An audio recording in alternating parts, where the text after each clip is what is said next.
Welcome to Ask the Funeral Director with Mike Voyajakis. Brought to you by Voyage Funeral Home and Crematorium. Now, here's your host, Brad Wilder.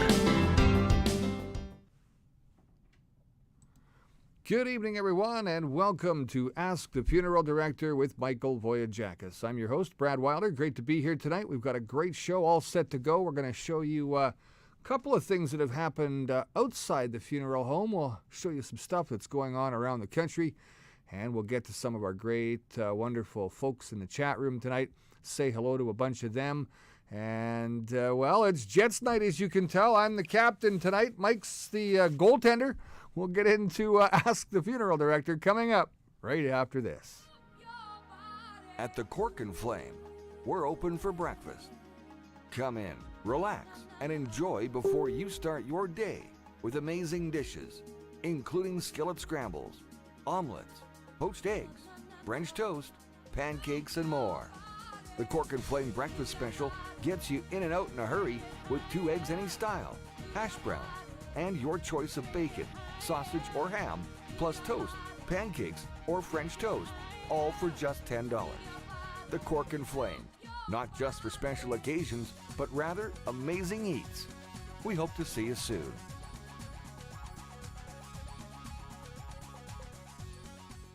Okay, welcome back, everybody.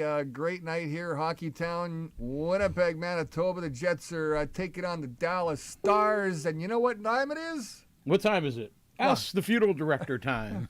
There you Like, go. what a hockey game the other day. Wow. You know, just about to turn off the TV. You think the Jets are going to lose. And I said to my son, I go, Josh, how can the number one team in the league lose in the first round of the playoffs? I go, just shut off the TV already. People are leaving the arena. You can see people walking out in the stands. That's right. 1.5 seconds left in the game. Boom! Perfetti scores. Just when you thought it was over, it wasn't over. What a shot. And then- or, pardon me, a tip. Yeah, Two of them in that and game. Then a couple minutes later, they go into another goal and double overtime. I mean, that was probably the most exciting hockey I've ever seen since being a little kid. Incredible hockey. And do you believe? It woke the city up. You know what? It woke the province I up. truly believe this is what the city of Winnipeg needed. This wasn't about politics. It wasn't about religion. It was about good old-fashioned hockey. Winnipeg Jets at their best. A city uniting as one, rooting for the same team. It was incredible, and it brought Winnipeg together. And I think that's what we needed as a city. A break from everything else. Elections and crime and all the things that are going on in the city that's on people's minds. You know, this week I've had a lot of people saying, I'm leaving Canada. And I've heard it a number of times already. I'm leaving Manitoba.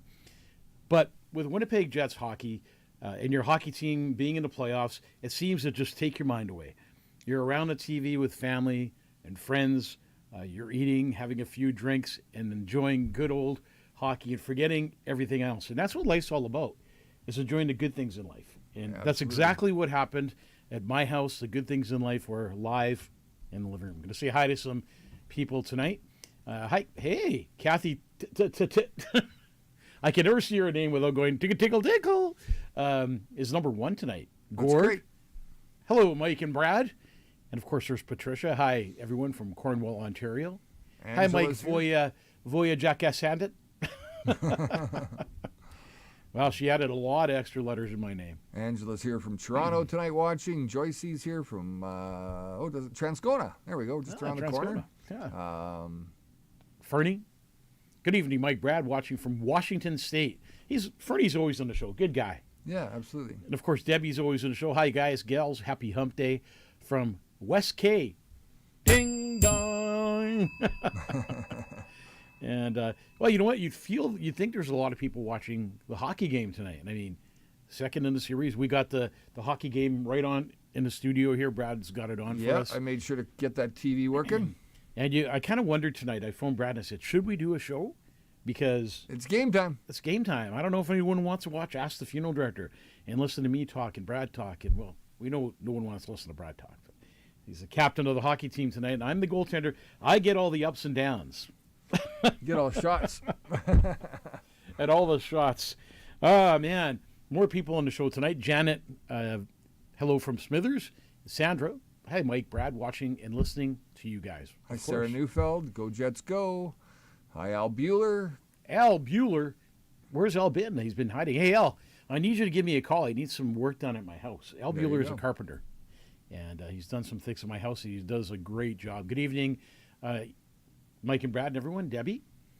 So tonight's an interesting show. We got a whole bunch of cool things to talk about. Also, the Cork and Flame, all-you-can-eat pasta. Are you talking? Because I'm watching the game. Do you know how many people have phoned me and said, is it true you sold the Cork and Flame? It's true. The new owner, Mardina, and her husband, Dave, incredible. Everything is the same at the Cork and Flame. The chefs, the staff, the serving staff, everyone is still there. Nobody's left. Good food, fun, great entertainment, hockey games on in the lounge, and they have specials Monday, Tuesday, Wednesday, and Thursday. The patio is now open. West Winnipeg's biggest patio. Steve Bage is also on the show. Hey, Steve. Norma Simkin. If you see anybody new, feel Debbie free to jump Kwan. in. Hi, Debbie Kwan. So, yeah, so we have sold the Cork and Flame, and it was time for me to let go. And, yeah, I do miss the place. It was awesome, and when I go back there, I kind of have a little bit of a broken heart. But you know what? Sometimes you just got to move on. As you know, I wanted to do it for a year. I did it for a year. So I fulfilled my duties as a big brother. Big brother. That's right. Did the right thing. along the Time to way. move on. So I want to bring something on the screen here, Brad. What do you want to bring I up? want to bring that poll on the screen. Okay, what we got to do is we got to move this Jets thing. Oh, my God. You don't have to move the Jets thing. Well, yeah, so you can see the thing we're talking about. You never know when Brad's let me just move kidding the with Jets you or thing. telling you the truth. There you go. Okay, so we'll do that. Now we can do that. There So, we go. Can you make it? Yeah, can you make it? Yeah, there you go. So the other day, we're sitting in the funeral home on Henderson and Hespeler, and out of nowhere, I thought it was Palio that did that. What the heck? Palio was running over it this afternoon. I don't know what the heck happened. But anyways, we're sitting in the funeral home, and all of a sudden you hear this big smash.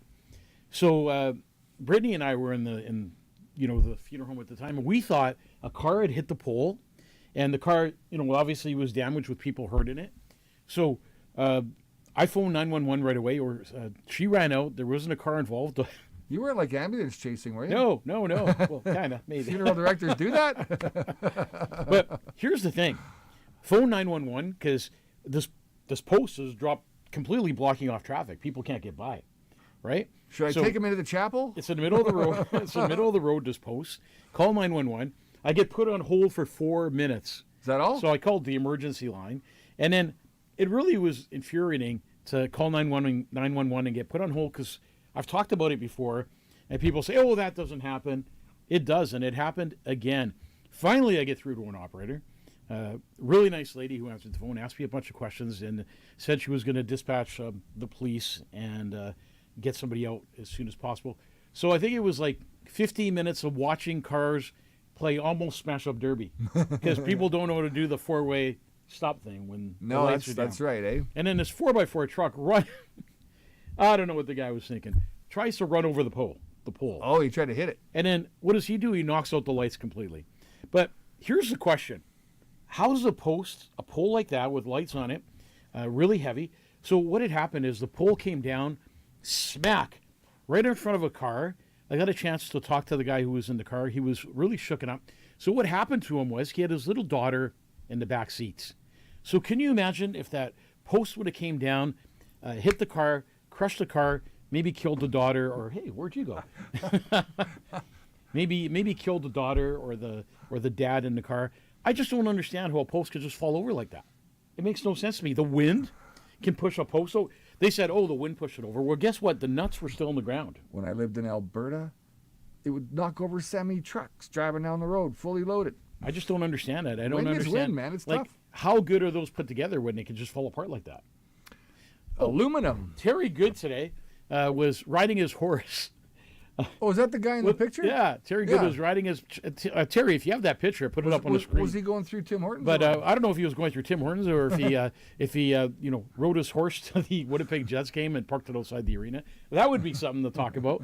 Hey, there's a horse parked outside the arena. I could see them doing that at the Saddle Dome in Calgary, but I could see the Winnipeg police enforcers maybe not the police, but the city bylaw enforcers giving him a ticket for parking a horse outside the arena. We should do it, Terry, just because and see if you get a ticket. Because you have your horse downtown. Well, and you it's know parked about outside tickets, the don't you, arena. eh? Oh, man, I got so many tickets What was from the that city picture Winnipeg today? bylaw What's that officers. picture you did put out today? What was that about? What picture did I put out today? Well, that would have been the one about your bylaw ticket that when you held the vigil outside. Well, not the vigil, the other, the anniversary vigil. $1,000 ticket. So Yeah. because I sold the restaurant and it was really irritating to me, I had to pay the ticket because we don't own the building.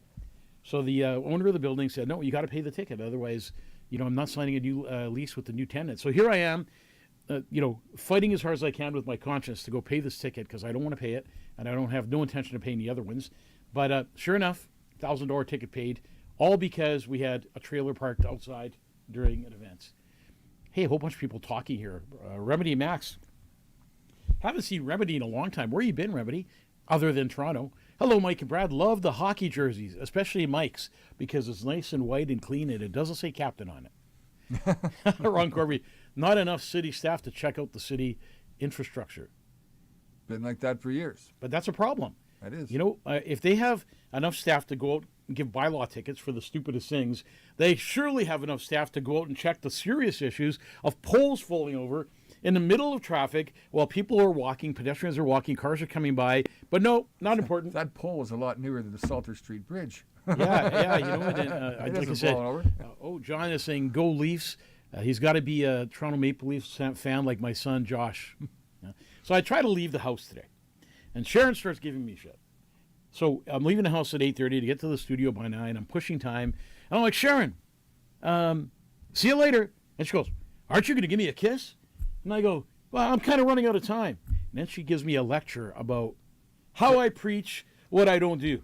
And she goes, I'd like to come on your show and tell everybody. Oh, how'd that work out? I just said to her, hey, why don't you put on your dress jersey and come on out to the show? She didn't come. No go. She's clearly not here. Bummer. John says, no, I'm a Habs fan. Go Oilers. You know what's great to see is a lot of Canadian teams in the playoffs. Yeah, it is. They're all Bedman there. must be like shaking in his boots. Oh, my God, Canadian teams, what the hell is going on here? The cup doesn't go back to Canada. He doesn't want that. The Cup's going to come to Canada, and it's going to be sitting in that Winnipeg arena with those Winnipeg Jets. Because if they can win with 1.5 seconds left in the game and come back and win in double overtime with 3 of their main players gone, what else can they do? Yeah, they in got the series? Scheifele back tonight. They got Lowry Yeah. back tonight, I believe. And people were putting down Hellebuck. I mean, every goaltender has a bad time. The buck a bad stops period. here. The buck stops here on him, but he proved everybody wrong in the playoffs overtime because he made some amazing saves that kept the Jets in the playoffs. He really did. He did. He really did. So got to give him credit. We're going to give away all-you-can-eat pasta from the Cork and Flame, and I'm going to see a text if I got a text back. And Daniel, hi there, Badger, Manitoba. Did I get a text back? Let me see. I was going to see when pasta night is. I don't know. Okay. JJ's out in Waterton tonight. Hi, JJ. So You ever been to Waterton before? No. It's beautiful, man. Is it Waterton? South of Pincher Waterton Creek. Park. Hi. Yeah, it's beautiful down Hey, there. Michelle. right along Nice the to see border. you on the show. Hi, Michelle says. Al Bueller, that was 1.6 seconds left, not 1.5. That's right. Oh, sorry, Al. We were a second off. That made a huge difference. Point of a second. We're going to go into our first video, and this is why you shouldn't drink and drive. So if you're out enjoying the Jets game at some friends' homes today, and you're having a few beers, don't get behind the wheel and drive, because this may happen to another person. We want to avoid drinking and driving. So watch this next video. We're also going to give away that all-you-can-eat pasta. So here's what you got to do for all-you-can-eat pasta. The first one who can tell me what night all-you-can-eat pasta is on will win all-you-can-eat pasta at the Cork and Flame. For the next few days, these candles will remain lit in the Sepena home. Between them are photos of Winston Sepena. In the back is a hand-drawn photo by his 6-year-old son that reads, "I love my dad." We lost a part of ourselves. My kids lost the person they look up to, the person who's supposed to protect them, the person who provides for them. Last Saturday, on his way home from meeting his motorcycle riding group, a truck making a left turn collided with Sepenna on Highway 9 in the RM of St. Andrews. Charges have not been laid, but police have suspended the license of the 67-year-old truck driver. They say he had been drinking, which played a factor in the crash. It's one thing to lose my husband, but it's another to know that, a person chose to drink, and that decision changed not only his, but all of our lives. Mika Orkulo Sepenna says she doesn't want to see this happen to other families. Now she's trying to bring awareness to road safety and the devastation caused by drinking and driving. He would have wanted to be able to make a difference. And this is how I'm going to help my husband do that. For his memory to live on. For his legacy to be heard. That was from our little honeymoon in Boracay. On Saturday, a vigil will be held at the crash site. The day will also mark Motorcycle Safety Awareness Month. Mika hopes both events will help people remember her husband's legacy, filled with kindness, warmth, and a love of motorcycles. Felicia Adam, CBC News, Winnipeg. Tough story, Mike. Everybody, it's Tony Robbins. So that happened right beside my house in St. Andrews, literally on the highway beside my house. Another drunk driver. And you know what? As a funeral director, I could tell you from being a part of so many funerals of victims who die of drinking and driving, I never get into a vehicle if I've even had a beer. I just don't believe in it, and I think it's wrong. We need to be responsible when we get into our vehicles. A vehicle's a weapon, and when you're drunk, it's like having a loaded gun. And when you run into a family or a person driving that vehicle, deadly consequences can arise from it. Unfortunately, in this case, he was on a motorcycle and died. In a vehicle, you're a little safer, I think, because you got those four corners. But still, drinking and driving is wrong. My deepest condolences, our deepest condolences to the family. And it's so sad, breaks my heart to see a little 6-year-old have to write a note to his dad saying, "I love you and I miss you, Dad." Really, really sad. Very sad. And that's the consequences of drinking and driving. All right. You want to congratulate somebody? We had a winner there. So Michelle? Past night. Michelle. All you can eat pasta goes to you on Monday night. You're right. So if you can send me a message after that with your first and last name, so we could pass it on to the Cork and Flame. And then bring a friend. It's all you can eat pasta for you, but you're going to enjoy it. I mean, you can have any kind of pasta you want. There's, you can 5 different pastas. You can try have them all, right? Yeah, you can eat the one. And then when you're not full, you could eat the second one, and then the third one, and then the fourth one. And then if you could eat the fifth one, you're a hero. By the time you're done all 5, you'll have a Jets jersey the size of Mike's. Oh, man. My Jets jersey looks good. Solid muscle. Yeah, buddy. oh yeah, man. It's totally solid. It's big buff. This guy keeps calling me fat. No, big buff. Big buff. You're goal. You got to be big. If this guy runs into somebody, they're going to know I ran into him. Yeah, man. They run into this goaltender, and they're going down. We're going to go to our next. Jeff Hoffer. Hey, nice to see you on the show. Yay, Michelle says. She's the winner. Hey, Kevin. You know what? Huge accident today on Manitoba Avenue. Selkirk, Highway 9 bypass. I seen an RCMP truck front end totally crushed. You know, Kevin, my son saw that too. And Kevin, just so you know, we can't give away any of your prizes because we don't have any. So if you would have dropped some off at the funeral home, or if you would have answered Brad's call, come on, give him a break. I couldn't call him back. We'd be pushing. Don't let him do that to you, Kevin. You give him a shout later, all right? Yeah. He's up after midnight. Going to go to our next video. The score is 0-0. The Jets seem to be playing a good first period. Yeah, 6 minutes and 20 seconds left to go. Shots are 9-5 for Daly, but, hey. Maybe you and I should just be announcers for the Jets game. Jets back on the blue. He's got the puck, throws it down deep. Here's Shipley in low. Oh, it wasn't. It was Ehlers. Sorry. Oh, forget it. I'm going to have to Ehlers, have some glasses you're done. For this, man. We're going to go into this next video. This video is going to tell you a lot about death and what happens after death and burials and how things have changed. So watch this video, and then I'm going to go through a few things with you to maybe better explain it to you.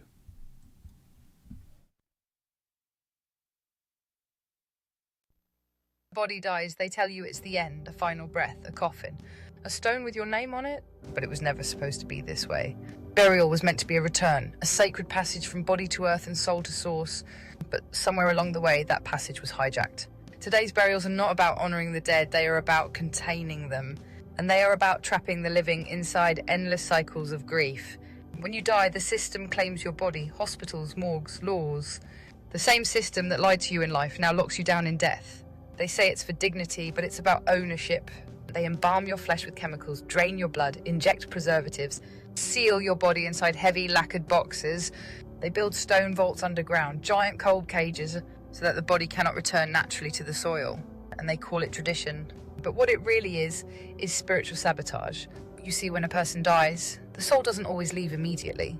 In some cases, the soul exits cleanly, no tethers, no fear. But if there's trauma, confusion, or unfinished bonds, the soul can linger for hours, even days. It circles, it watches, it waits. And if the body is trapped, locked, embalmed, cemented into a cage, the soul's final tether to the flesh can get tangled. It doesn't know whether to rise or stay behind. And every day that passes, the harder it becomes to break free. This is why graveyards feel heavy. This is why sorrow clings to cemetery soil like fog. Because they are not places of peace, they are containment fields, energy harvest grids. The walls around them are not to protect the dead, they're to seal in the trapped energies. Even cremation, they tell you, is freedom, a return to the elements. But that's another half-truth. Ancient cultures use fire slowly, sacredly. The body was burned over hours, days, guided with prayer, music, intent. Today, industrial furnaces blast the body at brutal temperatures before the soul has even finished letting go. It fractures the energetic field, it shocks the spirit. A soul in confusion doesn't ascend easily. It lingers, it drifts.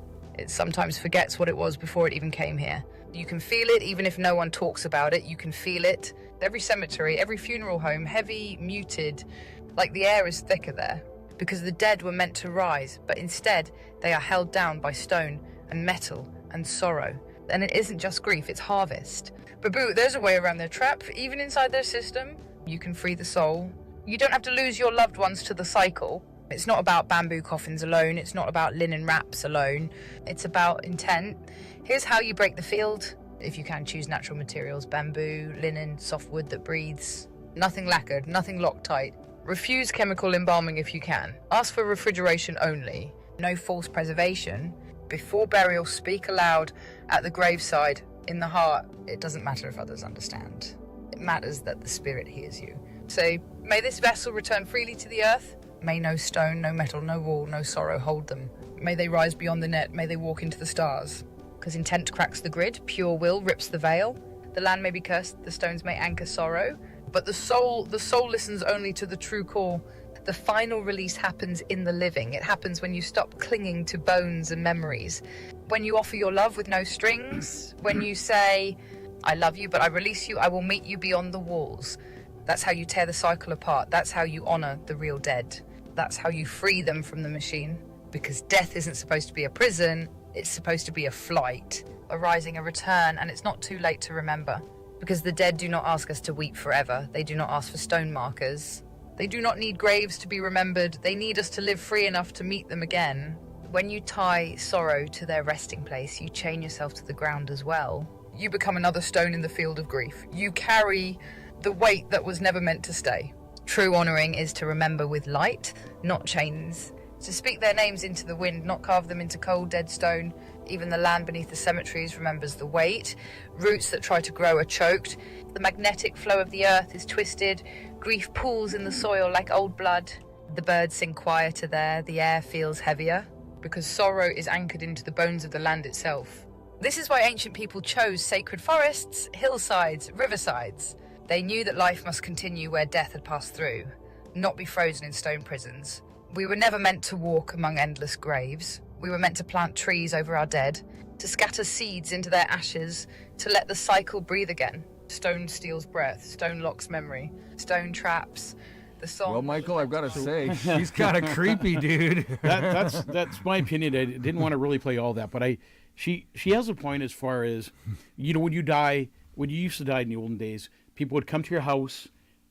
Would that be like a Greek thing? I mean, you talked about reusing the grave and taking the other body out and all that sort of stuff. So if you were to die in the olden days, even here in Winnipeg or Manitoba or anywhere in Canada, right. The funeral director would come to your house, have something at your house, and you'd be released right away. Now what happens is you die in a hospital. You automatically become the property of the medical examiner's office. You go from the room to the morgue, and then you stay in the morgue where you're shrouded in a plastic shroud, and you wait for the medical examiner's office to review your file and then decide if you're going to go for an autopsy or not. And even when the family says, I don't want my loved one to go through an autopsy, I think that's horrible, just let them die in peace and in dignity. The medical examiner's office overrules you and says an autopsy is taking place. Then you go to the funeral home, and in most cases, not at Voyage, but in most cases, you're forced to buy or led to buy very expensive caskets. You're led to place the casket in a vault, which is now at most cemeteries mandatory. So what does that mean? A cement box, a cement liner, where the casket gets placed in there, and then the top goes on top, which is solid cement too. So the casket isn't engraved in a wall, almost like what she's talking about. I disagree with her when she says that the spirit lingers on amongst us. I believe that sometimes if a person died of an evil event, maybe a murder, maybe a rape, maybe a suicide, maybe those kinds of deaths, maybe your soul doesn't leave right away. But I believe that when you die, the Bible says to be absent from the body is to be present with the Lord. And I truly believe that in my heart. I believe when I work on families that I have at my funeral home, the body is no longer, the soul is no longer in the body. The body is just the body, and the soul moves up to heaven, and that's what I believe happens. She also says that they celebrate death in a different way these days. Well, you can celebrate death any way you want in your hearts. There's no right or wrong way to celebrate death. There's no right or wrong way to grieve. Grieving doesn't last a day. It doesn't last 30 days. It lasts for as long as it needs to last. Yes, to have your loved one's memory in your heart is so important. Death is like a terrible breakup. It's the same thing. Kubler-Ross talks about it in her book, Death and Dying. And when the body leaves, it hurts. When your loved one leaves this earth, it hurts. No different than, a spouse, a husband and wife breaking up. It hurts, and it's the same pain. And a lot of people know what I mean because it's something you understand. It's something you miss. It's something you love. It's something that's gone, and you want it back. And unfortunately, sometimes you just can't get it back. And in death, you can get it back when you go to the other end and you're together once again with your loved one. God's promise. Wow. Another, moving show. We have another video, and we're going to get right into the show. Grief can last a lifetime, Lulu says, and you're right. I like to go and read the comments in between because I think they're important. And it's kind of funny when people come to the funeral home and they say to me, well, Mike, how long will I be grieving for? When is it okay to go out? And I remember my mom wearing black, which is tradition a lot of times in European countries. And my mom, coming from Greece, thought, well, she has to wear black. And I said, Mom, Dad wouldn't want you to wear black. You had a life with Dad until death do you part. You did your job. You were a good wife. You loved your husband. You did everything for your husband. Even though he was sick at the end, you were still with him. You still protected him and loved him and did everything you can to fulfill your vows when you got married. Till death do you part. And that's exactly what happened with my dad. And I said to my mom, don't wear black. Dad wouldn't want you to do that. Go out. Go to events. Don't care what people say. It doesn't matter what people say. It's what's in your heart that matters. And I said, if you want to wear white, wear white. If you want to go out and sit around with some people, go around and sit with some people. Dad was a good guy. Dad is gone. He's resting at peace. Now you have your freedom again. Again, when you get married, it says that, So death and grief and stuff like that are very touchy subjects. My brother had a camera at his business, and at night there was orbs. Well, you know what? I can tell you that we have orbs all over the funeral home all the time. I look in the cameras at night to see how things are. Do you see all these little orbs? Are they orbs, or are they dust particles flying around? In your case, I'm thinking dust particles. I'm trying to get you laughing. You've taken us to a point of like last week it was here, and then all of a sudden we're like, woo, okay, listen, now I'm depressed. It's not about depressing. It's about how people feel, and people watch a funeral director show thinking it's going to be depressing, and the show is not depressing, but sometimes you just got to get down and dirty. We're wearing hockey jerseys. There's nothing depressing about it. See, my dad wore black bands around his arm when my dad passed away for a year. So There you go. a lot of people have that tradition where they, wear black, and that's just what they do. And it's okay to do that. It's whatever helps you move on. All right, we got one more video to go. You got to watch this video. This is about good old COVID-19, good old vaccines, the damage they've done in this world. And I'm going to talk a little about that. And some They're things. safe and effective because Safe we're and on effective. YouTube, so we're saying they're Oh, safe yeah. and effective, and everything is Everybody fine. go get your vaccine. Yep, make sure. Don't listen to us. This is a father who lost his son. And Sean. yeah, and he gives a very emotional testimony. And then I'm going to tell you about some things that we're seeing at the funeral home right now.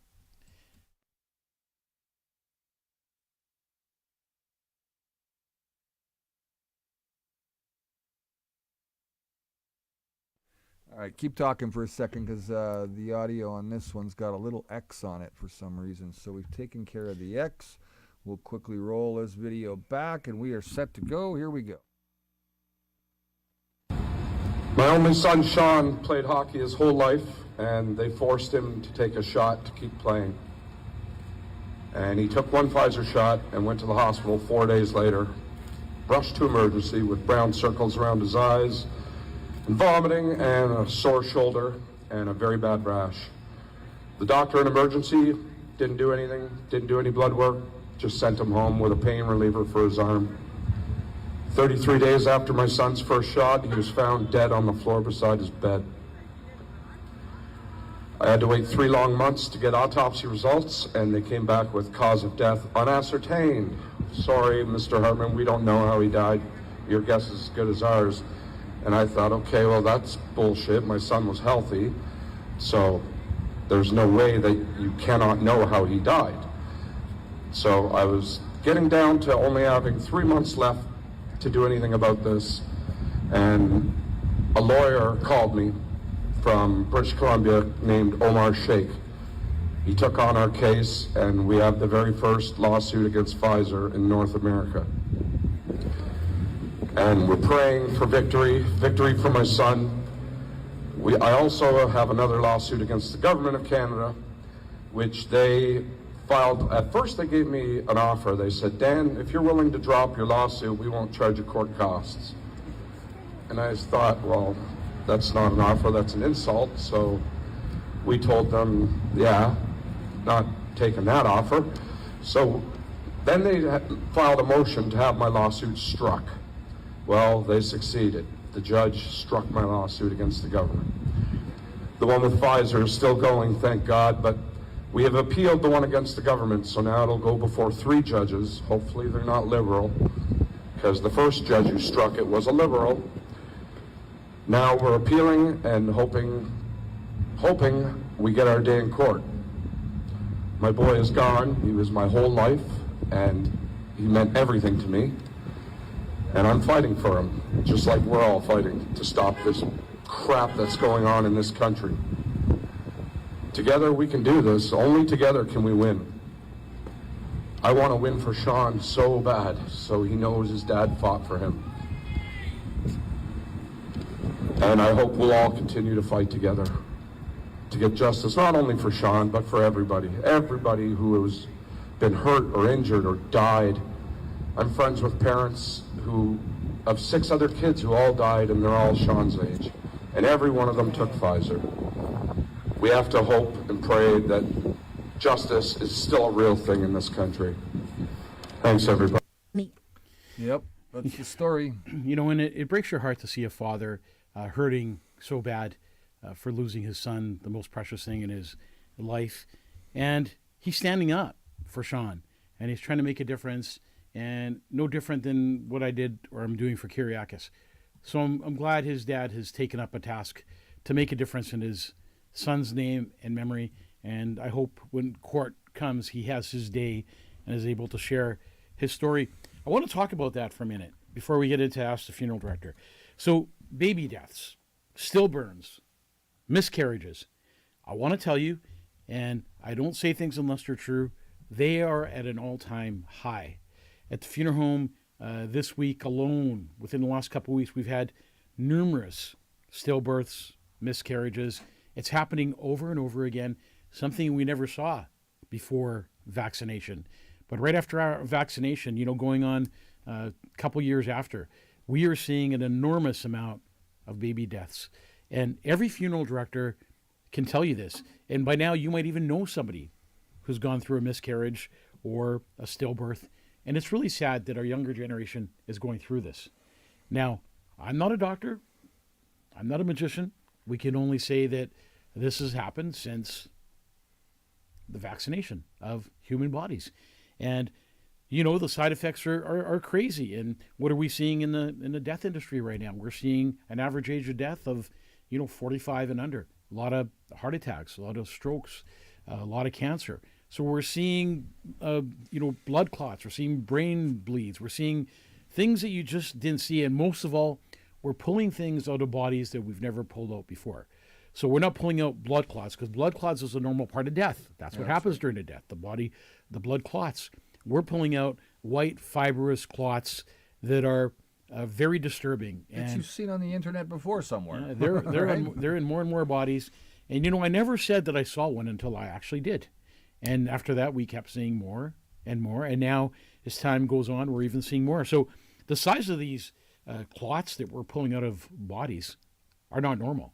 Like if a person was alive and had one of those in their bodies, they'd be dead instantly with a heart attack, the size of them and the feel of them. And they'd never be able to get through your heart or move through your body. Right. So something's happening to the body after death, causing these clots to be in there. And maybe a lot of people aren't seeing this because they're doing a lot of cremation. Don't forget, during COVID, we were told to cremate. I gotta ask, wouldn't these clots be building inside someone while they're still alive? So maybe they're building up inside someone, and maybe they're causing the damage that they may be causing. Maybe the proteins. So supposedly it's got something with the proteins that they've put in the vaccine. So what it's doing, I don't know. I know I've had numerous talks with doctors. We're and not other medical people now. professionals. We're not medical professionals. We're not giving medical advice. Yeah. So I'm just saying it's something we're seeing. There's nothing wrong with telling the truth and saying, look, this is what I'm seeing in 2025. That's right. It's safe and effective, and everything is fine. Yeah, safe and effective. I'm just trying to keep us on YouTube.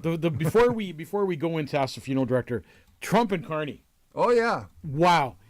Trump had total control of If this you just sit there and conversation. put your head down for a bit and Yeah. just kind of look all stupid, I think I can take this. So Canada has, I'm going to have to say that, you're looking dapper in that shirt. You're a fine Canadian, but Mr. President, Mr. no, President, we don't need your oil anymore. Mr. and President. we don't need your aluminum, and we don't need your anything. Mr. Steel, President, Mr. nobody uses steel anymore. I heard you say that last week. What kind of an idiot are you? Mr. President, can I answer the next question, please? No, not a chance. You're an idiot. You sit there and shut up. I'll call you governor. Big governor. It was quite the conversation, and there's no doubt about it that Trump really rolled over him and took away everything that. I mean, he basically time after time told him, yeah, maybe you don't want to be the 51st state now, but you will be in the future. And Carney had not too much to say to Trump, and it was pretty evident. Hey, Daryl Inkster's on the show. I really wanted to Doctors be- aren't medical experts either. I really wanted to be a fly on the wall in the background there and just be able to hear what goes on behind the scenes when the cameras aren't on, because I think there's probably some words said, spoken, and said there. So that are- the people voted. people The voted. people voted. Now, I don't know if your vote counted, but the people voted. In my opinion, what they should be doing with every vote, and I think this is a good idea. So you Voting take a is vote- safe and effective too. Yeah, you take. You're funny tonight. I know. Funny looking. Anyways, what they should be doing is taking a picture of every vote, so they have proof of it, and that picture should go into the whatever column it's going into, and then they have video evidence of the vote. Yeah, Nobody that's can right. change it. Nobody can do whatever. It's quick. Set up a camera. You hold up your votes. It goes into the ballot that you voted for, but it's on evidence, and it's in those That'd be good, computers and wouldn't it? held. Great database. That's what I think they should do. But that's just my opinion. And you know what? I'm just a funeral director. Nobody really cares. Leave it to Mike to figure out a way to use them you know what meta they- data centers. They'll Eh? say- you know what they'll say to me, right? Just be a funeral director. Work with the dead. That's it. Yeah. They don't even listen to you. We're going to go into our first question on Ask the Funeral Director. All right, so here we go. Stephanie says, what do you do with an urn after scattering cremated remains, Mike? What do you do with an urn after scattering cremated remains? How do I know? So a lot of people buy an urn, and when I do arrangements with a family, I always say, what are you going to do with the cremated remains? And then they say, we're scattering it. And I tell them, well, you don't have to purchase an urn if you're scattering. And then I say I'm a really bad salesperson, because I am. Instead of selling an urn, I tell the family that they could take the cardboard container and use that to scatter the cremated remains, because it's in a plastic pouch and easy and effective and safe and effective to scatter. That's what it is. But what do you do with an urn afterwards? So there's a lot of things you could do with an urn. You could save that urn for your next loved one that passes away. Like mom passes away, you save it for dad.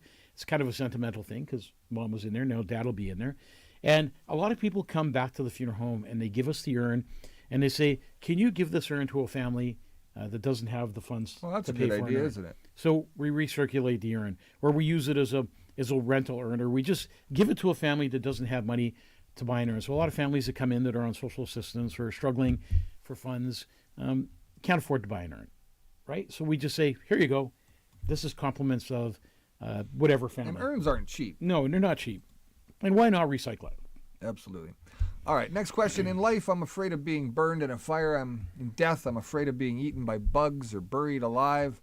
I'm facing end of life, and I can't decide my final destination is looking at like. Any advice? Oh, well, the only advice I can give you, it looks like you're in a catch-22 situation. It's hard when you really sit and think about the two. You think about cremation, and you think about fire and heat and all the things that take place. And then a lot of people think about the ground and water and bugs and all the things they think about being buried alive, all that dirt on top of the casket. It's really a personal choice.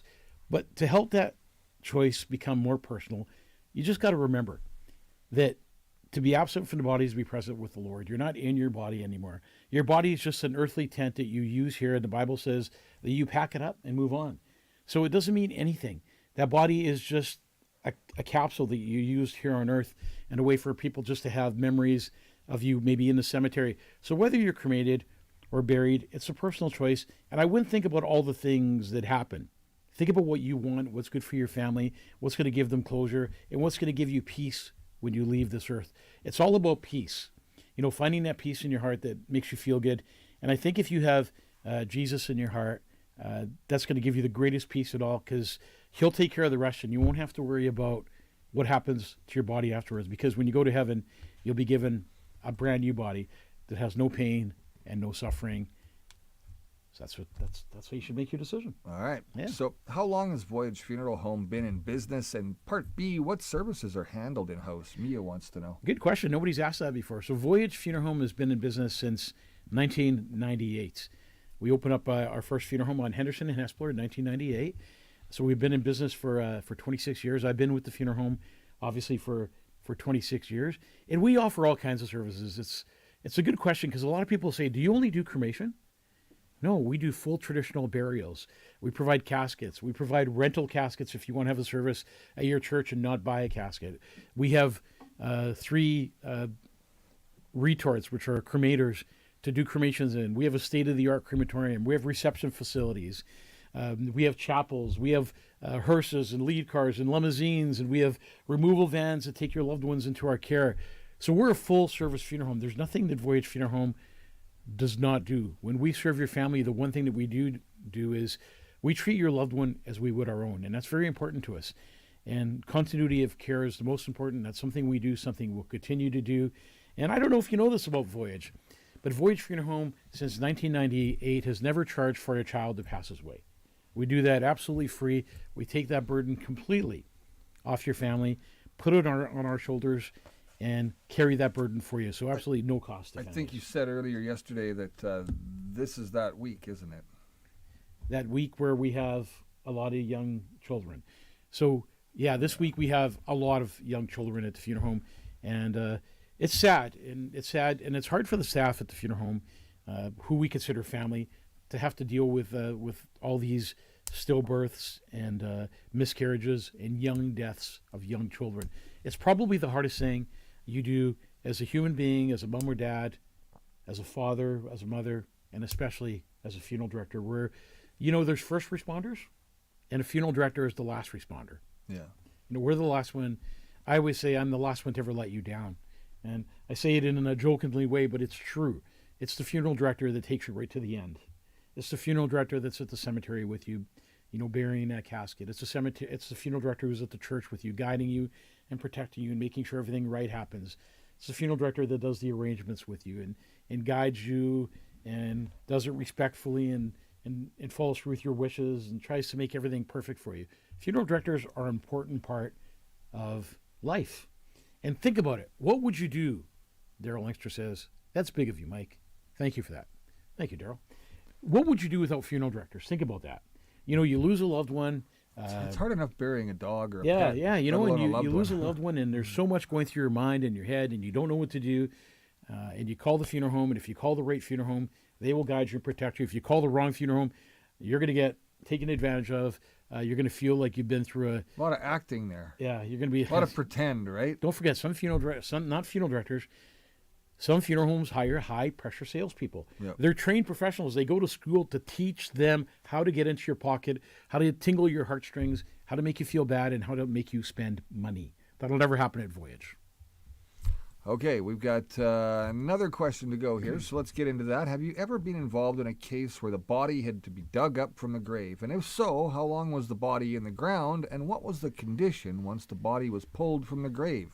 Sophia has a really deep question. Well, Sophia, that's a fully loaded question. So yes, 6 feet deep. I was 6 feet deep, but that's a 6 foot deep question. That's right. So yes, I was involved in a burial at Brookside Cemetery, where we had placed somebody in the ground just when we opened, pretty much in 1998, and then 10 years later, the lady decided she wanted to take her husband out of that cemetery, take him out from the ground, and have him cremated and placed in a niche where she was going to be, and that wasn't going to be in the city.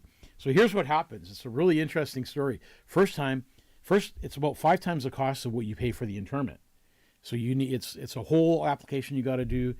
You got to wait. You got to get permission.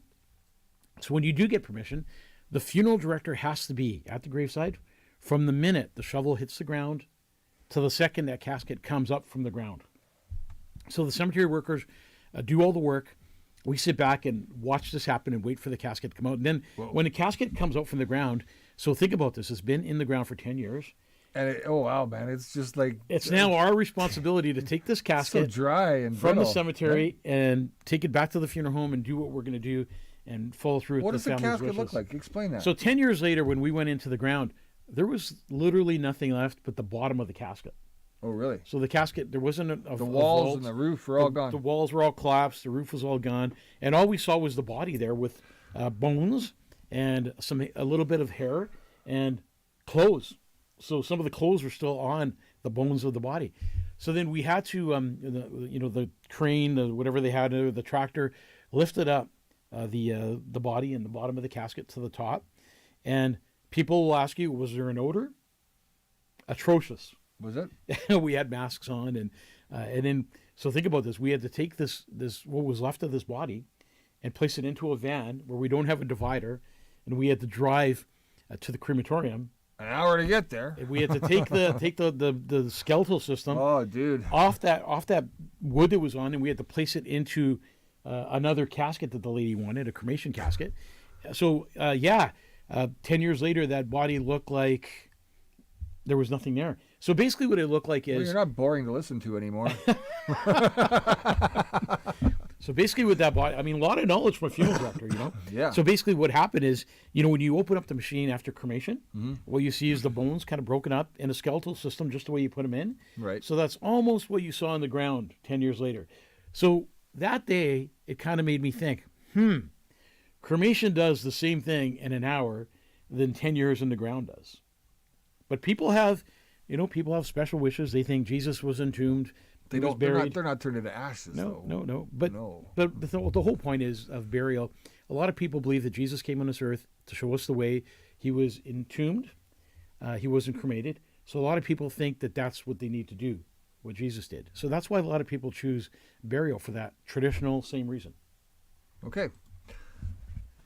Can you describe what happens from the minute you walk into the hospital to take a body into your care, and then obviously right to the moment where you leave the hospital with the body in your care? Because, like, what do you roll it down the hallway, leave it there, make sure you check in with security? Okay. Hey, where'd that guy go? I'm going to tell you what happens. So listen, going to be a couple of minutes of a story, but here's what happens. We pull up to the hospital. So let's just say we're going to St. Boniface Hospital. We pull up to the hospital. We pull up to a back door. We hit the buzzer. Security opens up the door for us. And then we pull a stretcher out of our... 1.6 seconds left on the clock. I'm just saying. Brad, you can't interrupt this. Sorry. Okay. So we pull the stretcher out of the van, and then we take the stretcher down this long hallway. And we park the stretcher right beside the morgue door.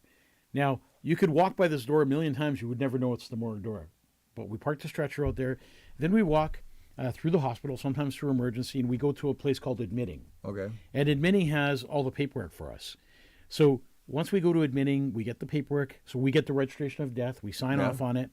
And then at that point, the person at admitting would call security and get security to meet us at the morgue door. So we go back that long hallway down. We wait by the door with the stretcher. And eventually security comes, opens the door for us. So now we're in the area where they do the autopsies, the area where everything happens, and where the morgue is. So security will... So you're talking about the big silver wall with all the doors on it? Not that room? So that's just in the movies. Okay, that's just in the movies? You don't see that here. Oh. So basically what it is, so I'll explain it. So you're going into this room now. It's a big open area. You have an autopsy room on one side, another autopsy room on the other side, and you have a big cooler, big silver door. So the security will open up the silver door, and we will go in and find our bodies. We find our body there's a list of bodies that are in the morgue, and we'll see the name of our You got to body. check toe tags every time? We do, yeah. So you go in there and you're checking either toe tags or you're checking stickers that are on the shroud. So the body's wrapped in a plastic shroud. So you have 30 or 40 bodies all wrapped in shrouds. I heard if you wrapped in anything you wrap in plastic, you could die. You're wrapped in shrouds. So shroud is a plastic. So you're going from body to body to body until you find your body. And then finally you pull your body out. You take it out of the cooler on a trolley, and you go to your stretcher. At that point, I do your identification to make sure all the tags match who you're taking into your care, and we match it to the registration of death that we have in front of us. We check for personal belongings, and then at that point, we take the body and transfer it onto our stretcher. So you're transferred onto a stretcher, the body is seatbelted in, the top is put on. We sign out the body from the hospital. Right. We go down a long hallway again, and the body is now placed into the van on a stretcher. And then we either head to the funeral home to do an embalming, right, or we head directly to the crematorium to do the cremation, or if we have another body to pick up. So we always go to the crematorium pretty quick with... then. Yeah, we go to the crematorium with two bodies. It sounds like it's a quick process, but it's actually timing, and you got to... Sometimes there's 3 or 4 funeral homes waiting to get in to pick up to the bodies. morgue. I got you. So it's a hard job for people to do, not for everybody, and it takes a special person to go in, and not only that, a certain amount of strength that you need to move bodies. Sometimes there's bodies that are 400 pounds, 500 pounds that you need to move by yourself. Are you thinking I'm too little or what? Just need to have biceps like ladies things. Anyways, so that's the procedure, and then I just want to mention this: the cops are coming to take those guns. Oh, I know. Unbelievable. Talking about guns, the cops want to take our guns away. What's wrong with you people that voted Liberal? Oh, man. And you know what? They got the perfect... I mean, what's that thing you need when you got guns? Your PAL certificate? PAL. Your PAL. So they know who has guns. Yeah, so everybody's registered, man. You're registered, so they... Knock, knock. Yeah, well, we're here to get your guns. But I hear that the RCMP... I'll go ding, ding. I hear a lot of the RCMP want nothing to do... and a lot of police forces want nothing to do. I think I wrote on a post earlier today on Wake Up Canada News, good luck with that. I think a lot of people... I think good luck with that. That's gutsy. I think a lot of police officers... police got there to serve and protect. Yeah. Not to take guns away from people that are honest, hardworking individuals. So that's one of the other stories on Wake Up Canada News. We basically talk about the police getting together throughout Canada and starting to have those discussions. Did the Jets just score? Right. There we go, 1-0, 16:30 into the second period. Do we really want to talk about Wake Up Canada News today? I don't think so. I wasn't trying to. I was just trying to say that story is there. You can learn all about what happened there on the guns and why the police are saying no, they don't want to confiscate. So I don't blame the police for not doing that. And and then, if you have home equity in your house, it seems like they're going to come after your home. Anyways, that's another story altogether. Let's get into the next Okay, question. so do you do a little bit of everything when you work in a funeral home, embalming, makeup, cremations? Are there restricted areas some employees cannot enter? Madison says, I want to be a funeral director. Madison wants to be a funeral director. So when you work in a funeral home, there's a lot of things you do and a lot of things you don't do. So usually the morgue is off limits to somebody who's not a funeral director, somebody who's not an apprentice director. That's a private area, and we don't want to play show and tell with people's loved ones. We just don't want to do that. Your loved one is respected to the minute they're buried or cremated. So when you work in a funeral home, like Brad does, you're allowed in the chapel, you're allowed to help in that area, up in the reception area. Brad doesn't come in and do cosmetics. He just doesn't do that. He doesn't come in and do hair or help with embalming. That's not the stuff that a part-time guy does. But a guy who's good thing. Good thing. But a guy who's a full-time apprentice or funeral director does a little bit of everything. So even me, till this very day, sometimes I'm cleaning toilets and cleaning bathrooms and doing whatever it takes, sweeping the sidewalks up front. And I remember an old guy said to me, Mike, that old guy was my dad. Mike, outside you make the funeral home nice. So if you make the funeral home nice outside, people come inside and they think it's nice. That's it's true nice story. to take care of everything. It's good that he knows that, because that's exactly where the atmosphere and everything starts, is on the outside of that building. Yeah, and then, if it looks spooky like the Munsters house, man, nobody would come. And then you've worked with my mom. My mom helps at the funeral home all the time. Mike, I tell you so many times, pick up the garbage. Mike, do this. Mike, do that. Tell Brad to get his hair cut. Mike, clean the floor. Tell Brad to get his hair cut. He looks terrible. It just goes on and on. But you know what? I love my mom, and I'm glad she's there. And she actually pushes me sometimes. And I say, Mom, how do you do this at 79 years of age? Sometimes after a day's work, I just want to go home. And my mom's there the full day, and she wants to keep going. Don't call it cleaner today, Mike. I clean. No, Mom, don't clean. I don't want you to clean. And then she says, Brad, you do it. Brad, you sweep. Joss, you're not going home until you mop. That's right. What's that thing? It's not a Swiffer. It's a what is that duster thing you got there? The old style duster. Oh, that's kind of cool, right? It's really cool. It's the best thing ever, man. Everybody needs one of those. Better than vacuums. Yeah, 1,000 times over. Last question of the night, Mike. Do people lose all color in their face when they're dead? And if so, how do you make them look normal for an open casket funeral and a viewing? Is it all just makeup? Isabella wants to know. Isabella. Death is not pretty. Death is not. Well, you could turn purple. You could turn gray. Death There's all is not kinds pretty. of color, right? You turn all kinds of colors. We get people that have heart attacks that are purple and blue and reddish in their face, and then we get people. So it depends how you die. So your color of your face and your hands and all that stuff depends on the cause of your death. So when we get a person that looks really rough, the magical part about being an embalmer is what you could do to a human body. So a body comes in that looks really rough and different color, discoloration, and all that kind of stuff, and postmortem stain. And then the funeral director, the embalmer, gets in there and works his magic and mixes the chemicals properly. That's you. Yeah, me, Mike McIver, mixes the chemicals properly, massages the body properly, is it where like, you're getting the chemical moving through. It's an art. Is it like the movie Death Becomes Her with Bruce Willis? No. Nothing like He that. puts them back together, you You put the guy back together, a little bit of this, that's not the way it works. It's really an art when you're a funeral director working on a deceased body that comes in. You're almost like an artist taking something that's really bad and making it good. And it's kind of an illusion. You place a person in the casket and the families go, oh my God, my dad looks so much better than he did in the hospital. Do you end up getting a picture of that individual to try to match it, or how does that So work? sometimes what I do is, like if I get somebody at the funeral home who, we got to be careful because sometimes people have beards, and sometimes they have mustaches, and when you get in the morgue, the first thing you want to do is kind of clean somebody up so they look. But some families say, hey, don't shave the mustache off. Don't shave the beard off. That was him, right? Yeah. So you got to be really careful what you're doing as an embalmer. You just can't get in there and do what you want to do. You got to take direction from the family. So we make sure we ask a lot of questions.